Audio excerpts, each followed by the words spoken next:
Today we discover a story where a quiet life is shattered by an extraordinary secret. Samuel Washington, a humble hospital worker, loses his beloved wife, Lorraine, only to find she's left behind not just memories, but a hidden fortune meant to change the world. Shock turns to courage as Samuel faces elite families, social prejudice, and the pressure surrounding his son's high-stakes wedding. In a breathtaking moment, dignity triumphs over wealth, reshaping relationships and forging an unforgettable legacy. Lorraine's fortune becomes a force for good, sparking a foundation that lifts children and unites communities. Grief gives way to hope as ordinary routines transform into lifelong impact, and one small family's love ripples through an entire city. Subscribe and hit like. Our powerful stories add years to your life. Join our Story Lovers Club and let us know in the comments, where are you listening from? What would you do if your own mother became someone you hardly recognized? A distant figure you once loved fiercely, who sacrificed everything for you, only to find herself alone, unseen, undervalued. Let this question pull you in. You might not know Dorothy Diane herself, but in her story, you might find traces of your own mother, or even yourself. Picture the American South in 1952, Birmingham, Alabama, thick with humidity, the smell of iron and coal always in the air. Dorothy's first breath was heavy with the weight of a world that had already decided who she could become. Born black, born poor, her path set before she ever opened her eyes. Her universe was small, but vibrant, painted by her father's sweat and her mother's aching hands. Both parents wore hardship as if it were a second skin. Dorothy's father toiled endless double shifts at the steel mill. Each breath he took was a little heavier, cluttered with the dust and fumes that eventually claimed his lungs. Her mother, equally unbreakable, scoured rich folks' homes, knelt on floors that never belonged to her, scrubbing away other people's filth until her own knees gave way beneath her. In their house, love was not offered in grand gestures or shiny presents, but in the silent currency of self-sacrifice and devotion, the kind that puts food on the table and warmth in the belly, even when neither seems possible. Dorothy watched and learned. Before most kids fully understood what sacrifice meant, she had already internalized it. To love meant to give until you couldn't give anymore. By the time she was 17 years old, Dorothy found herself standing at the edge of adulthood, with a belly rounded by new life, her first child, Jamar, growing inside her. When she shared the news with her boyfriend, he vanished, evaporating from her life faster than smoke drifting through a window pane. 2 years later, Deracia was born, and at only 19, Dorothy was alone, with 2 small children and a mountain of responsibility. Bills became a constant source of anxiety. They grew and multiplied like shadows at sunset. But from her parents, Dorothy had inherited more than struggle. Inside her was something forged in fire, a spirit that would not bend, that would not break. Dorothy could have surrendered to despair, but instead she transformed her pain into a ferocious kind of love, undefeated by circumstance. Every decision was shaped by her children's well-being. the world outside their porch was stark. Racism was a daily threat, opportunities were few, and poverty's grip was merciless. But what people didn't see was the fortress of hope Dorothy tried to build inside that small, drafty apartment. What choice did she have? With childcare unaffordable and family unable to help, she devised plans that wrung every drop of value from each day. Nights were spent cleaning downtown offices. To save a precious dollar, Dorothy walked 4 miles in both directions. Every step was a calculation: bus fare or a loaf of bread, warm milk for the babies, or something as small and selfish as rest. By day, Dorothy's house became a sanctuary for other people's children.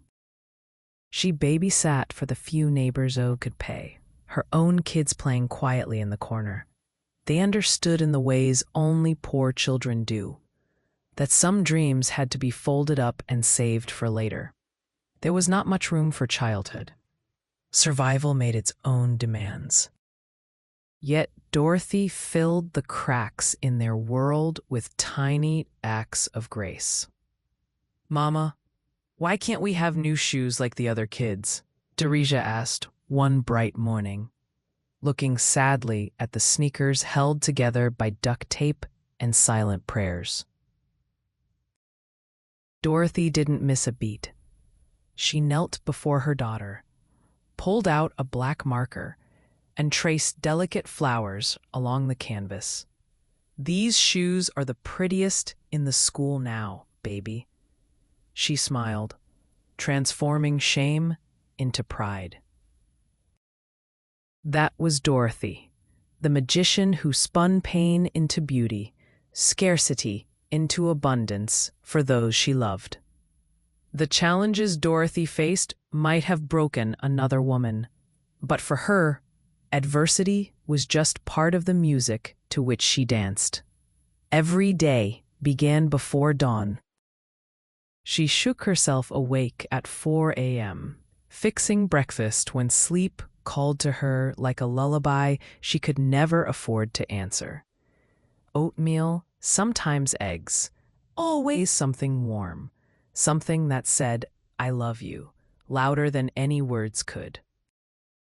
After returning from her night job, she pressed Jamar's and Deraja's wrinkled clothes with fierce intention, even if they were hand-me-downs scavenged from church donation bins. Her fingers always never rested. When she wasn't honing them into tools for survival, she used them to sew, mend, or braid, always creating, always repairing. Even as weariness gnawed at her bones, she invented rituals of dignity and joy. When Jamar, at 8, came home with fire in his eyes, embarrassed by his no-frills peanut butter sandwiches while other children paraded sandwiches packed with extras, Dorothy set aside the shirt she was mending and held him close. "Baby, rich folks might have money, but we've got each other. That's a kind of wealth they can't ever buy." But it was a lesson he was too young to understand. Children calculate wealth in sneakers, bicycles, and cafeteria lunches, not in the quiet power of a mother's embrace. Still, Dorothy persisted. She took side jobs, laundry, hair braiding, anything that kept their heads above water. Some nights, sleep claimed her right at the kitchen table, face pressed against someone's homework she'd been helping with. It didn't matter. Education, she believed, was the only thing that could rewrite their story. Winter always felt sharper in Dorothy's world. Their apartment's thin walls let in every icy draft, and the heater coughed in spurts. A gruff, unreliable companion against the cold. Dorothy layered every scrap blanket she owned atop her children, her own body left to battle the chill alone.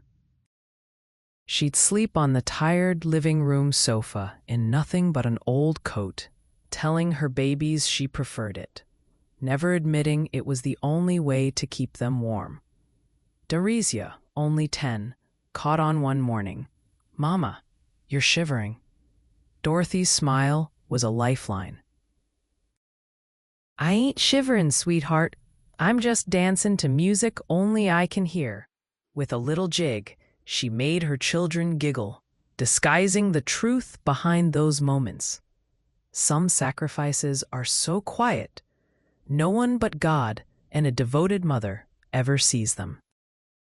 There were nights Dorothy went to bed hungry, just so her children could have seconds. She'd turn up the radio to drown out her stomach's protest, dancing and singing gospel songs, an anthem of hope bigger than their circumstances. And even as exhaustion took its toll, even as her body wore thin and aches settled in her joints, Dorothy never stopped moving forward. Each day she built a tiny legacy out of resilience. Every meal prepared, every sock mended, every cheerful good morning whispered in the face of adversity was a quiet rebellion, a declaration that she and her children would overcome.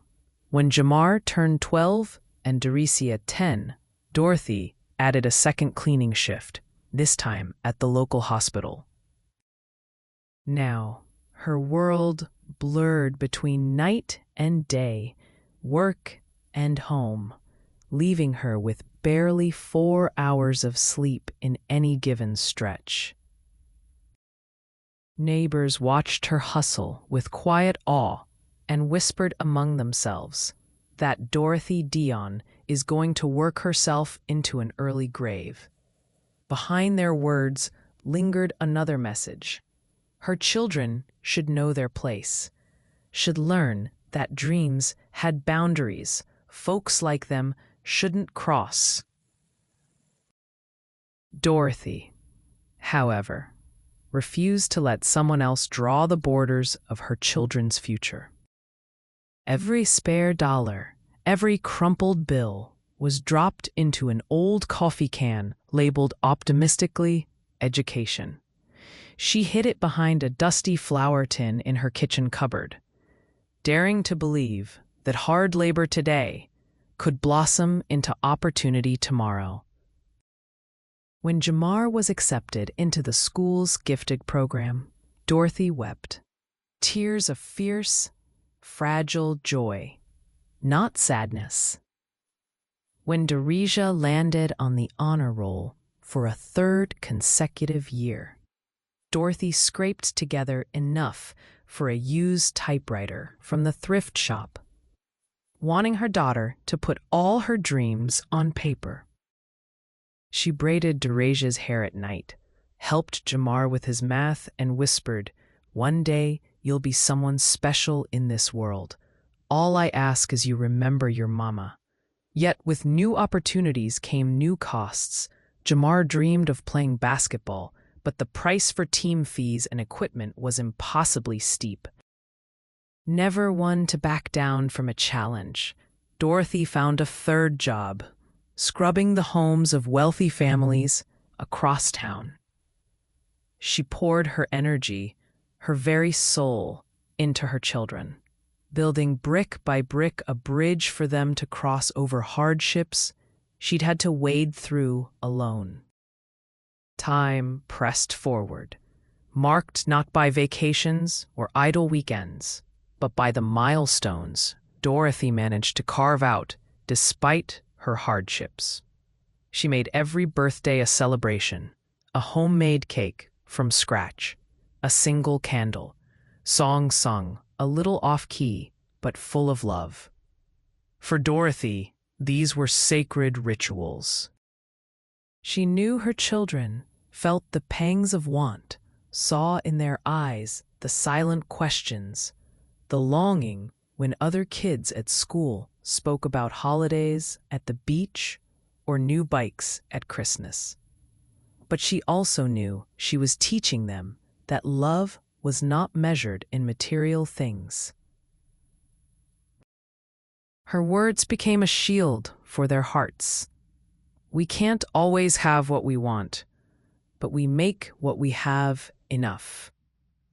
When Jamar confessed how he felt ashamed for not having brand new school supplies at the start of every year, Dorothy made a point to take him and Deracia on a special shopping trip to the local church charity.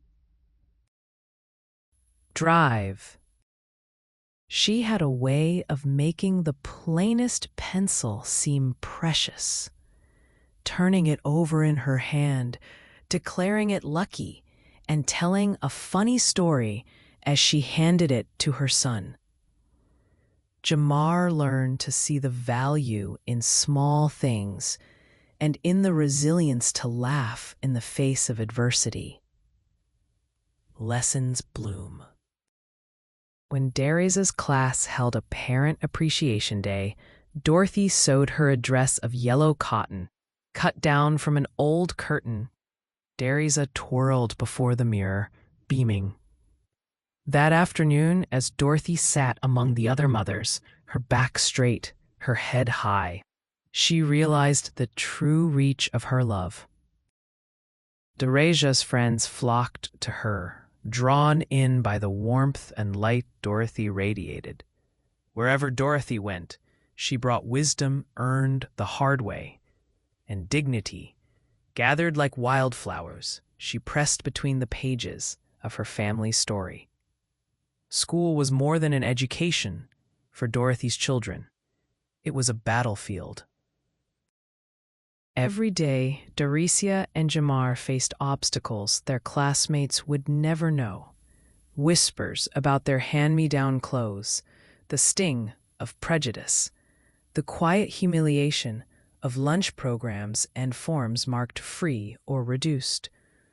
Dorothy handled it with grace, empowering her children not to shrink in front of judgment, but to find their voices and stand tall. She instilled in Jamar an athlete's heart and a scholar's mind, and when he faltered, reminded him that every champion starts at the bottom.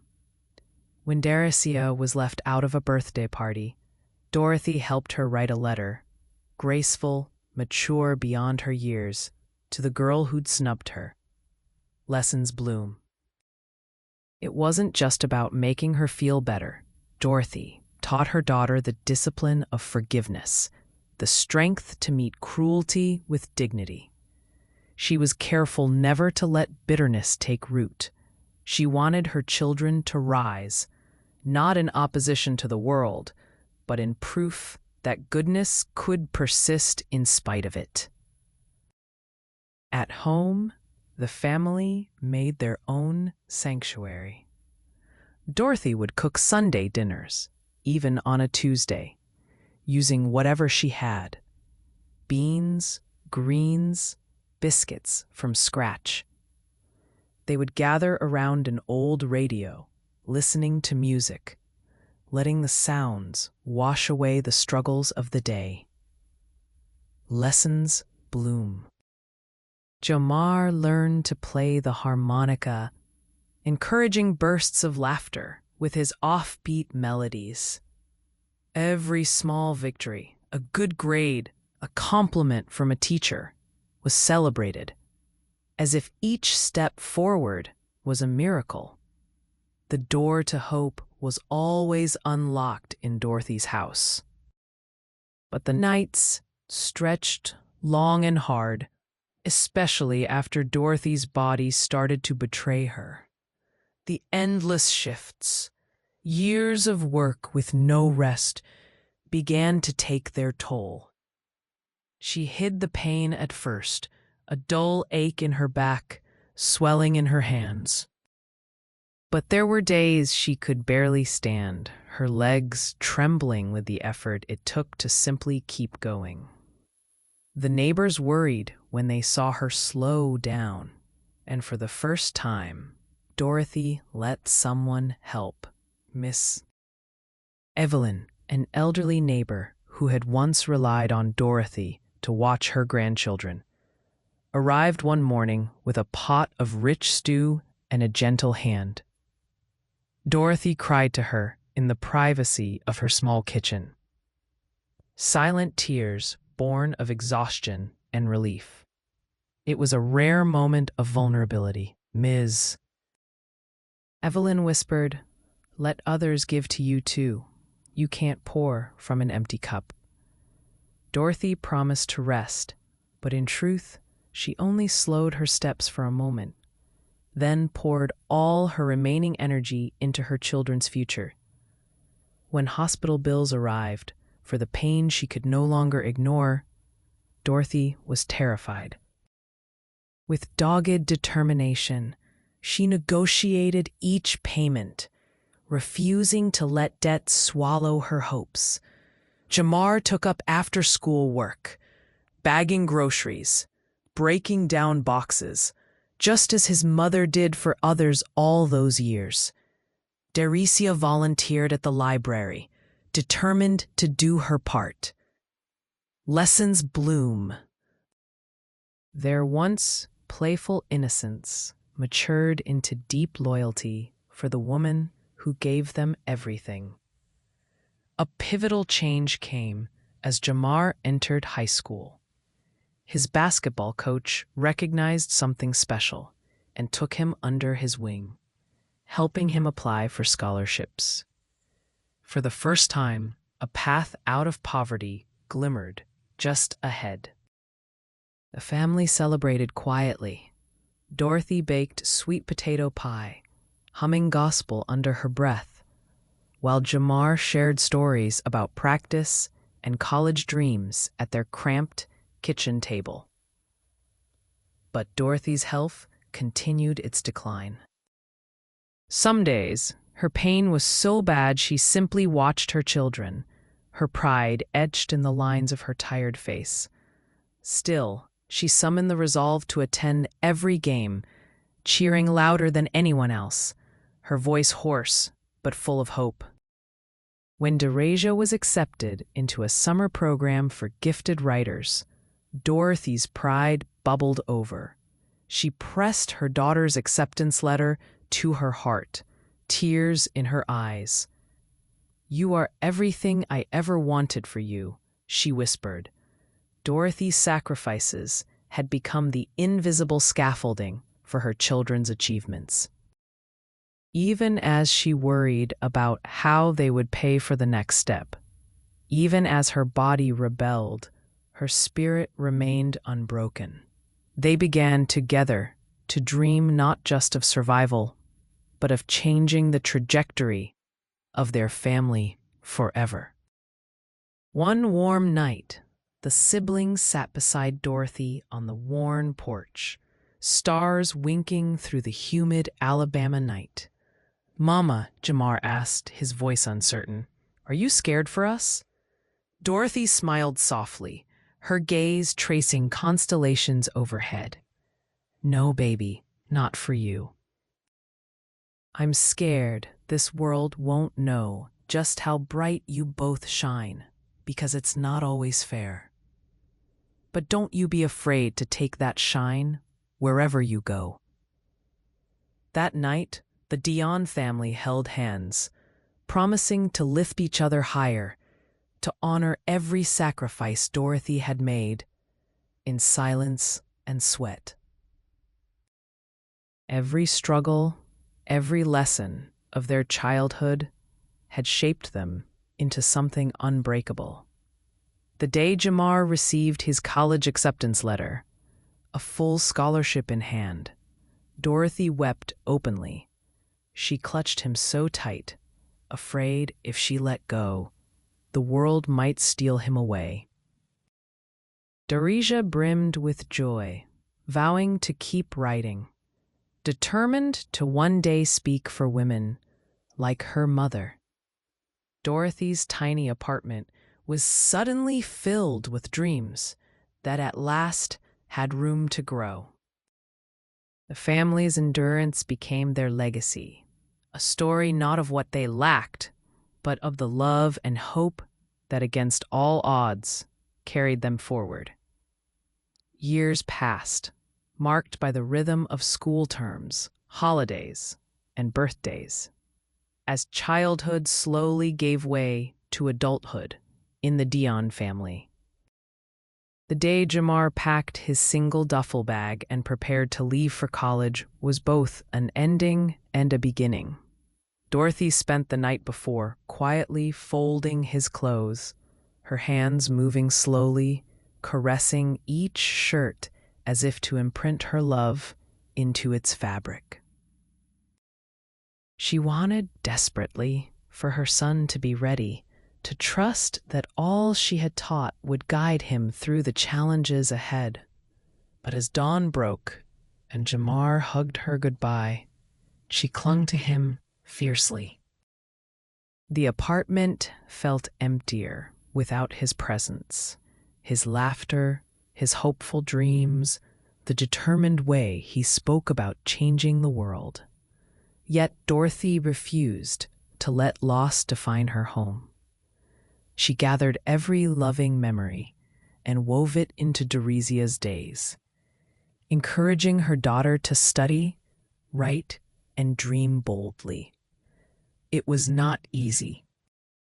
With Jamar gone, the apartment was quieter, but worries seemed louder. The small financial help he sent home from his campus job was precious, but never enough to cover Dorothy's mounting medical bills and everyday expenses. Nevertheless, she persisted, working when she could, borrowing less, and allowing herself small moments of rest. Doresia stepped up with a new confidence, pouring her energy into school and her writing.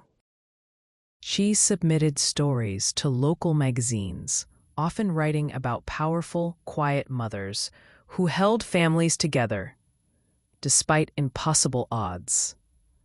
Dorothy read every line with pride, tears streaming down her face, hearing the echoes of her own struggles in her daughter's voice. During Jamar's first year of college, Dorothy's health hit another low point. She spent days in bed, her body racked by pain she could no longer hide.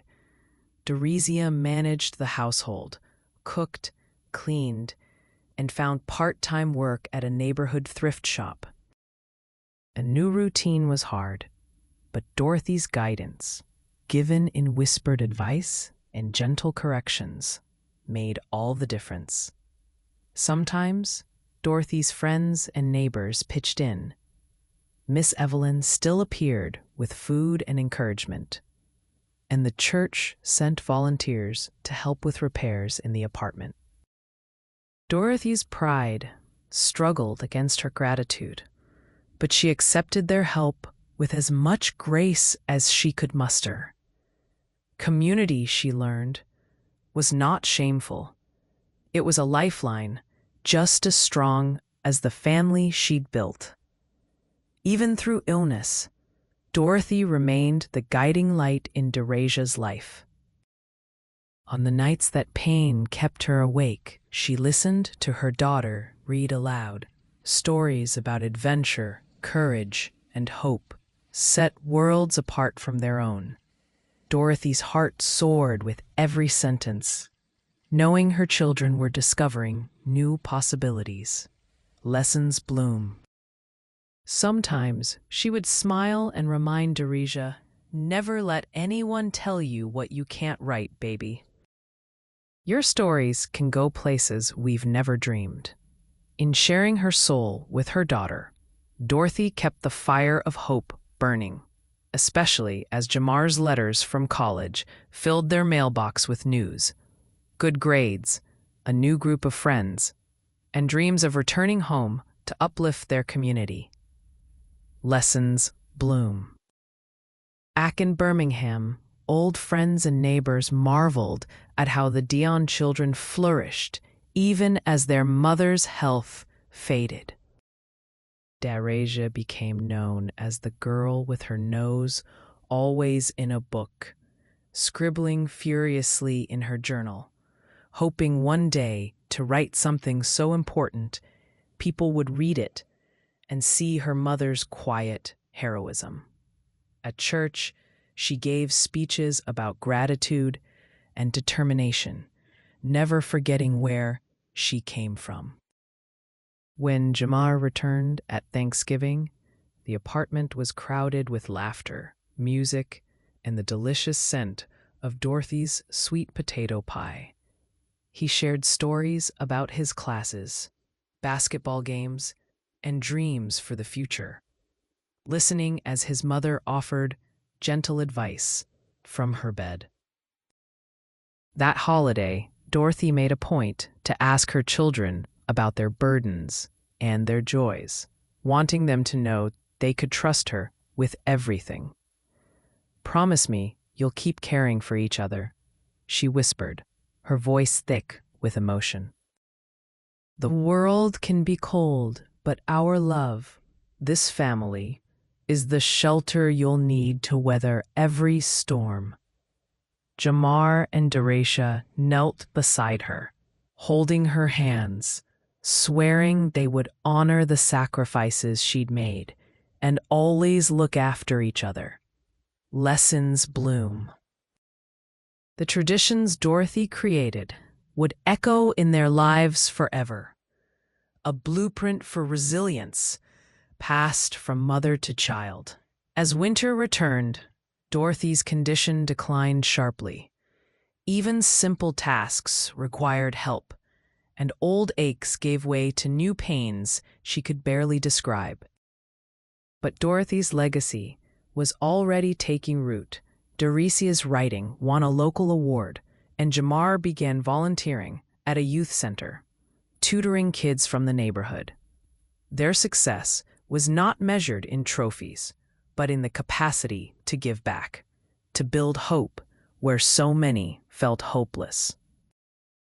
Darisia wrote a special essay about her mother's sacrifices that was published in the city paper. Reading it, strangers reached out to Dorothy, sending letters filled with gratitude and admiration for her strength. One letter came from a woman across town who wrote, "Your story reminds me to hug my own children tighter. Thank you for lighting a way through darkness." Dorothy's tears mixed grief and pride. She understood finally that her life, though marked by hardship and invisibility, had inspired others. For a brief moment, the burdens she had carried lightened, replaced by the knowledge that her struggle had meaning beyond her apartment's walls. Darisia realized, through her own words, how deeply her mother was woven into the fabric of their community.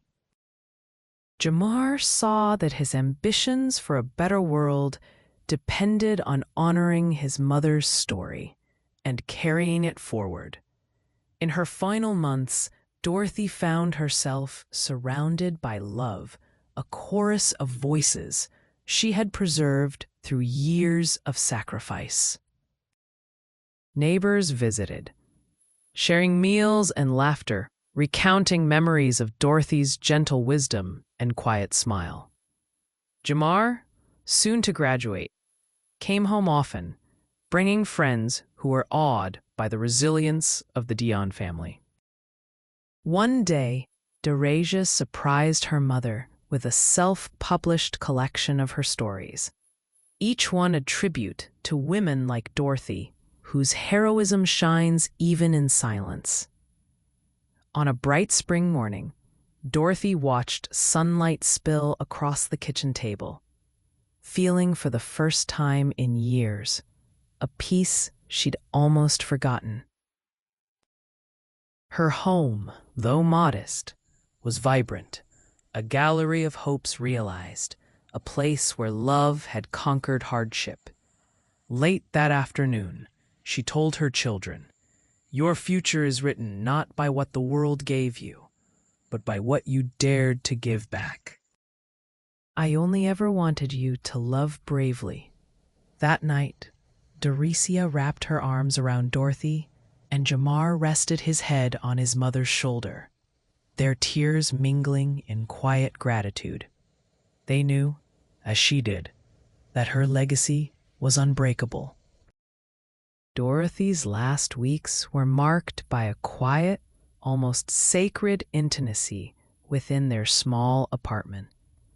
The routines that had once been centered around survival were now transformed into rituals of love and remembrance. Lessons bloom.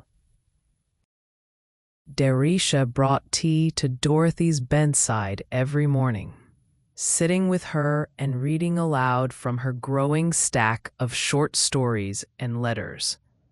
She turned the bedroom into a garden of paper flowers, carefully hand-folded and colored with gentle pastels, each one inscribed with a memory or a wish for the future. "These will never wilt, Mama," she'd say, pinning one near Dorothy's pillow, "just like the love you gave us." Jamar was no longer just a boy chasing a dream. He had become a young man grounded in gratitude and resolve. He spent late nights at his mother's side, telling her about his plans after graduation, a desire to return and serve the very community that had raised him, perhaps through teaching or social work. Dorothy, though tired, beamed with pride, seeing in her son the fulfillment of sacrifices that had for so long gone unnoticed by the world at large.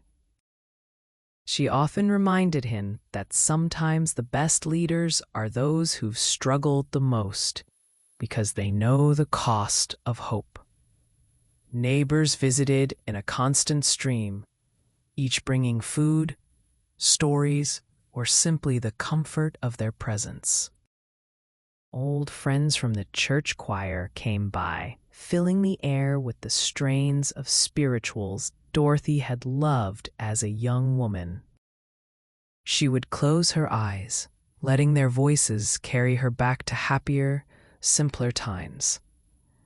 The shared laughter on summer evenings, the sacred hush before dawn, when she'd sit alone, gathering her strength for another hard-won day.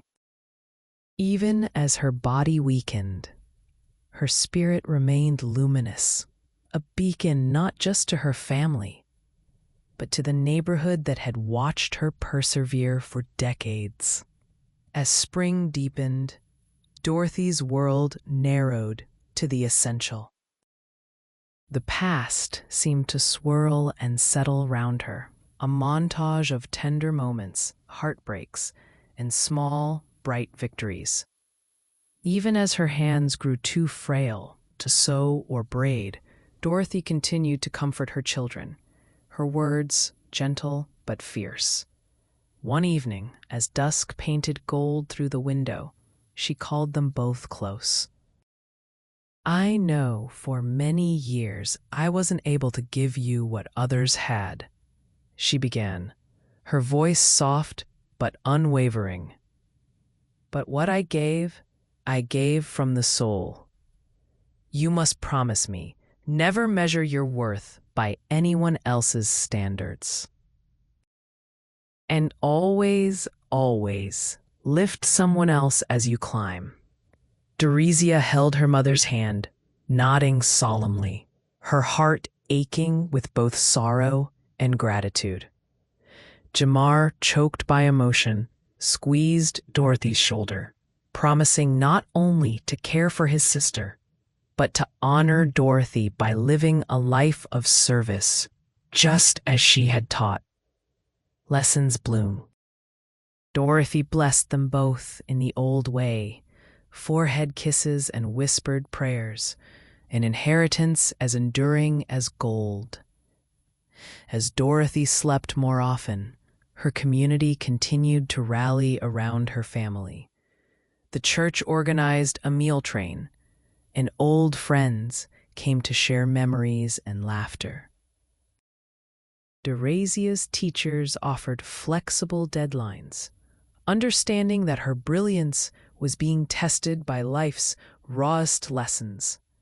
Even Miss Evelyn, now frail herself, visited daily, reminding the Dion children of the network of enduring support that their mother had quietly built throughout her life.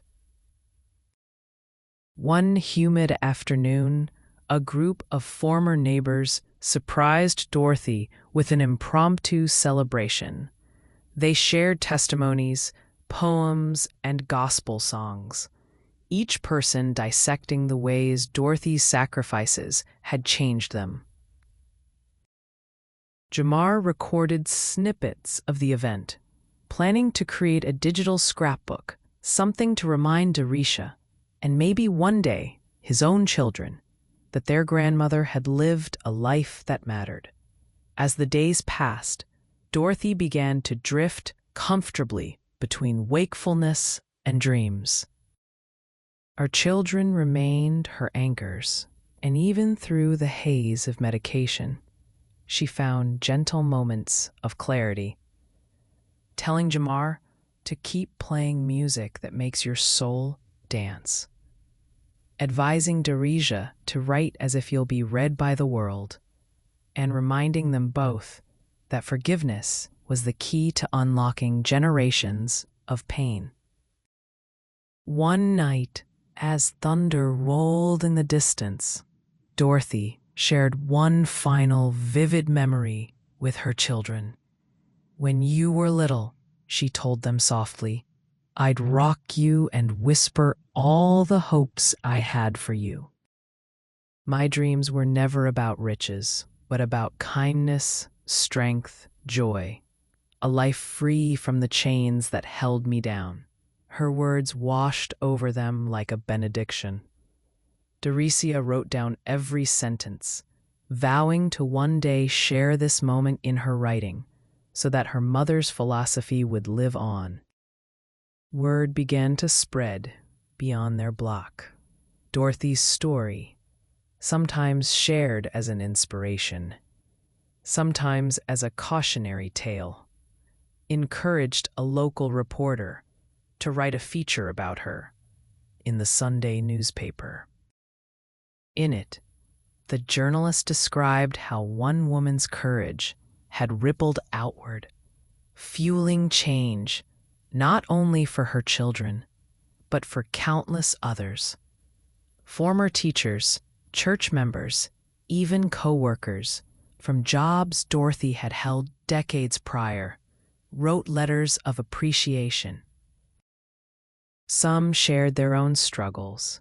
Others simply wanted to thank Dorothy for showing what real strength looked like. For once, Dorothy saw herself reflected in these letters, not just as a woman who endured, but as a matriarch whose sacrifices had blossomed into something enduring and beautiful. As summer approached, the Dion apartment was filled with the aroma of familiar foods and the hum of quiet, loving conversation. Family friends who had moved away returned to pay their respects, crediting Dorothy for advice that had shaped their own life journeys. Some brought photographs, others brought gifts. Simple things like hand-knitted shawls or framed poems. Tokens of reverence for a woman whose life had touched so many in unseen ways. Jamar and Derisha, though weighed down by impending loss, carried themselves with the dignity that their mother instilled. Jamar applied to graduate programs, hoping to pair his athletic background with a master's in education.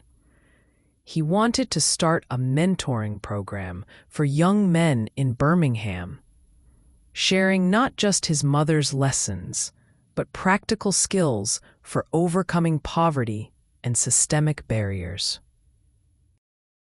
Dorothea, meanwhile, began her first summer internship with a local newspaper. Her prose, once confined to journals and spiral notebooks, now reaching a wider audience. She published an op-ed about her mother's impact, and letters poured in from strangers, encouraging Dorisha to keep writing, to tell the stories so often left behind. For Dorothy, these signs of her children's success were medicine stronger than anything a doctor could prescribe.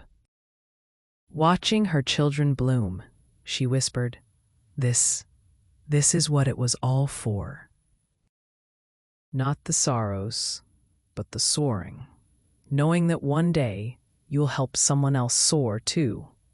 Dorothea crawled into bed with her mother that night, both silently grieving the time they had left, both feeling the weight and glory of all Dorothy had built. Dorothy Dion passed away on a gentle Sunday afternoon. Her family gathered close, the room awash in sunlight and gospel hymns. There were tears, yes, but also laughter, stories, and promises.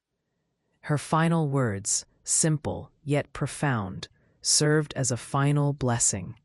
Love each other. Never forget where you come from, and never let the world tell you who you are.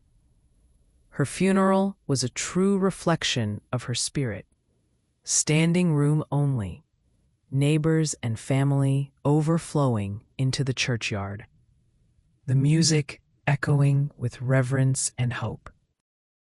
Former employers, lifelong friends, and those she'd helped in tiny private ways told stories of Dorothy's generosity. One man recalled how, during a hard winter, Dorothy had delivered warm meals to his porch, even though she barely had enough herself. Another spoke of how Dorothy always made people feel seen, no matter their circumstances. A pastor, voice trembling, said, "Her legacy wasn't built on money or things. It was built on love, on sacrifice, on the quiet courage that changes the world from the inside out." Afterward, back at the apartment that had been the crucible of their family's story, Jamar and Dorisha sat together, leafing through old letters and photographs, now acutely aware of the vastness of their mother's impact. Pain lingered, but so did a rare and indestructible hope. As night settled, they made a mutual vow to continue Dorothy's work, not only building their own futures, but becoming anchors and allies for others, carrying the torch for a new generation shaped by the deep, invisible work of a loving, brave mother. The world didn't stop turning because Dorothy Dion was gone, but for those who loved her, the air itself seemed changed. Through the months that followed, her memory did not simply linger. It pulsed, vibrant, guiding, like the steady glow of a lantern that refused to go out. In small ways and large, the lessons she left behind continued to shape lives.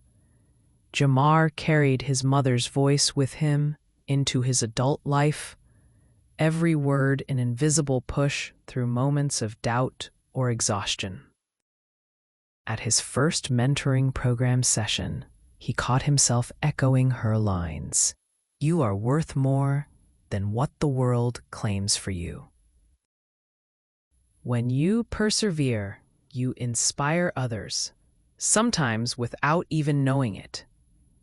Watching young men listen, faces opening with cautious hope, he saw, with new clarity, the profound chain reaction set in motion by one brave woman's resilience. Deresia's writing blossomed, each story reaching farther, each article carrying the rhythm of Dorothy's compassion and quiet boldness. Whenever she received correspondence, fan mail, requests for guidance, tearful thanks from strangers who saw their own mothers in Dorothy, she would smile, her pen moving faster, her faith deepening. She volunteered at women's shelters, founded a storytelling circle for youth, and hosted workshops about honoring the invisible work mothers do. Long after the world had moved on, Dorothy's wisdom lit the halls where Deresia read from her debut novel, a story braiding heartbreak and triumph, modeled explicitly on the life that had made hers possible. The Dion apartment, much the same and yet utterly changed, remained a gathering place, now one of laughter and deliberate remembrance. On every birthday and Mother's Day, Jamar and Deresia came together over Dorothy's old recipes, laughter and tears blending like the flavors of their favorite pies. A admired the garland of paper flowers Deresia had made for her mother's sickbed, now encircling a faded photograph by the window. Friends and neighbors still stopped by, leaving notes and stories on the doorstep, a living testament to the ripples one strong spirit can send across a lifetime. In time, Jamar married, and his own daughter, skipping to kindergarten with her father's determined steps and her grandmother's gentle smile, asked about the lady in the picture. He knelt beside her and uncovered the stories. How Dorothy had loved without fear, how she had kept her children warm when the world felt cold. How each sacrifice was a seed sown deep, bearing fruit they now shared with others. Deresia, too, told of her mother. At book signings, she read passages describing Dorothy's hands, hands worn and graceful, hands that mended, soothed, disciplined, and held the world up for her children. Strangers listened, sometimes weeping, sometimes grateful, recognizing their own heartaches and courage reflected back. Dorothy was no longer simply a mother or neighbor. She had become a mirror for 1,000 hidden heroines.